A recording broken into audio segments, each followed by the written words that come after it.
I want you to learn about Sharon Allen. Sharon Allen was an Orthodox Jew. She moved to Southern California, married a Gentile. They personally helped build the synagogue in Southern California, and it was ready for her husband to convert to Orthodox Judaism, and he found out he had to deny Jesus. He had never brought the subject of Jesus up to his wife. He was so Jewish in everything about him, but he could not deny Jesus. And so his wife said, not to worry, I'll just study the scriptures and absolutely prove to you that Jesus is not the Messiah. Well, let's find out what she found out. I said to Ron, you know, you're such a successful businessman. How can you believe in something so pagan, so mythological? And you know, at this point, I guess business was my husband's religion, actually. And but he just said, well, I don't know. It was just something that was natural to him, and he just couldn't do this. And so I was in. It was a horror for me that morning. But then, in a moment, I had a calming thought. I'll just read my Jewish Bible.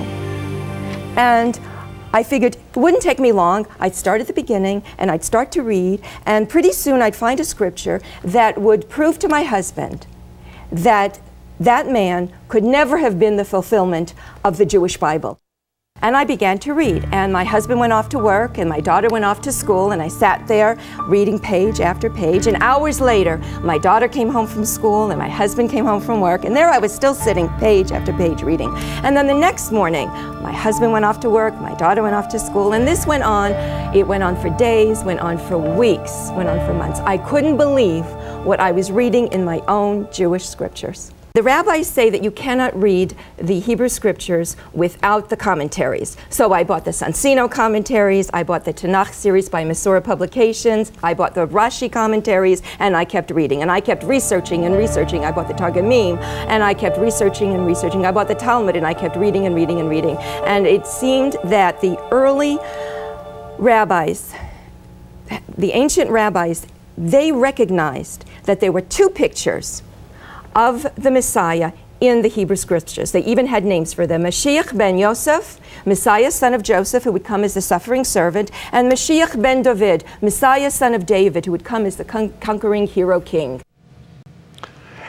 And then, I mean, the most amazing thing, remember now, no one is helping her. She's doing this search all on her own, and she found a secret code in the Jewish scriptures. You see, every Hebrew name has an English meaning.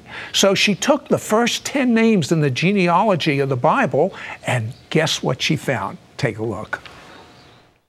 What the message says, mankind turns their faces towards and are appointed mortal grievous sorrow, to lament and to mourn. Then, with the next set of names, it says, God who is praised comes down to instruct and to consecrate.